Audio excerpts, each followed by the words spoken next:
Salut à tous. Alors, dans cette vidéo, j'aimerais vous parler des différents types de journées que vous pouvez avoir sur le market profile et en fonction de cela, vous saurez comment mieux exécuter votre stratégie sur les marchés. D'accord?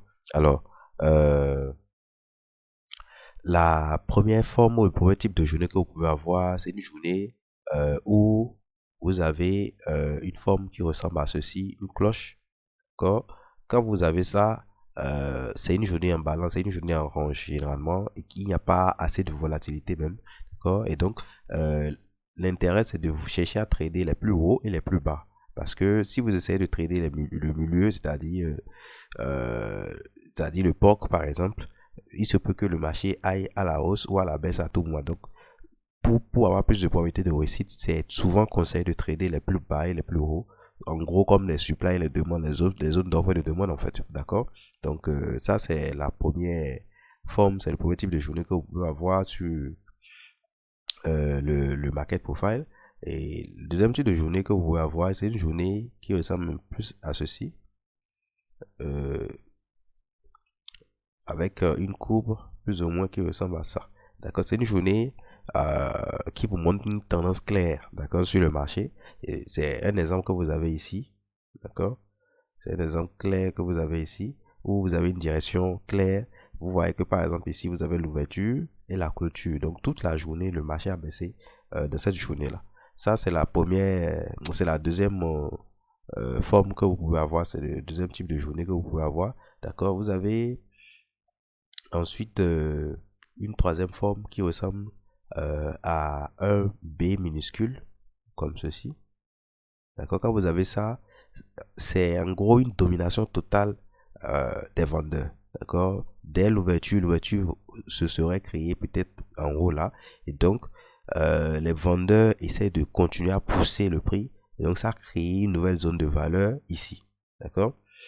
Euh, la quatrième forme que vous pouvez avoir, le quatrième type de journée que vous pouvez avoir, c'est cette forme en P, d'accord? Et ça vous donne une information claire que les acheteurs dominent entièrement le marché. Donc, vous allez juste vous concentrer sur les setups d'achat sur cette forme-là. Ensuite, la dernière forme, c'est une forme qui ressemble à un B majuscule comme ceci, d'accord, où vous avez deux zones de valeur qui se sont créées et généralement séparées par au moins un single print, d'accord. Donc en gros, ça veut dire quoi? Lors de la session overnight, vous avez eu une zone de valeur qui s'est créée, mais à l'ouverture de la session américaine, euh, soit les acheteurs, soit les vendeurs essaient de créer une nouvelle zone de valeur plus haute, d'accord. Et donc c'est une journée un peu complexe parfois à traiter parce qu'à tout moment, euh, on peut quitter la première zone de valeur pour aller sur la deuxième zone de valeur ou faire l'inverse. Donc, c'est souvent compliqué, mais l'essentiel est de vouloir trader une seule zone de valeur pour ne pas se mélanger. D'accord? Soit vous tradez quand le prix est dans cette zone de valeur-là, essayez de trader sur cette zone de valeur, ou par contre, quand le prix est dans cette zone de valeur, vous essayez de trader cette zone de valeur-là. C'est plus simple pour vous. Donc, c'est ce que j'ai voulu vous présenter dans cette vidéo. Donc, voici par exemple un exemple de journée en range ici, d'accord, où vous allez juste chercher à trader les plus hauts, les plus bas. C'est encore un exemple là, plus ou moins ici aussi, parce que on n'a pas clairement une journée en tendance là, d'accord. Alors, je vais chercher à voir si je peux trouver un autre exemple. Regardez par exemple là, vous avez une journée qui ressemble plus ou moins à un P ici. Donc, on était clairement dans une journée en tendance haussière en fait, d'accord.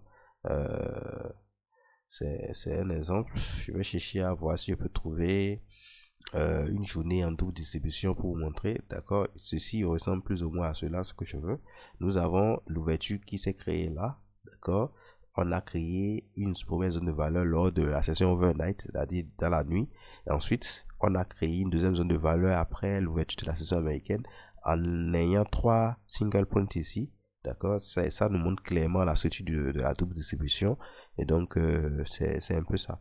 Quand vous avez ça, comme je l'ai dit, essayez de juste trader la deuxième zone de valeur, d'accord, qui s'est créée ici. Ça, c'est après l'ouverture de la session américaine. Donc, ce sont les types de journées que vous pouvez avoir avec le market profile pour faire simple. D'accord? Parce qu'il y a certaines personnes qui essayent de détailler ça pour amener ça à ce type de journée. Donc, moi, je préfère vous parler ainsi plus simplement. Donc, on se dit à une prochaine vidéo. Ceux qui ne sont pas encore abonnés à la chaîne, je vous invite à le faire pour ne pas manquer les autres vidéos que j'ajouterai par la suite. Donc, à la prochaine.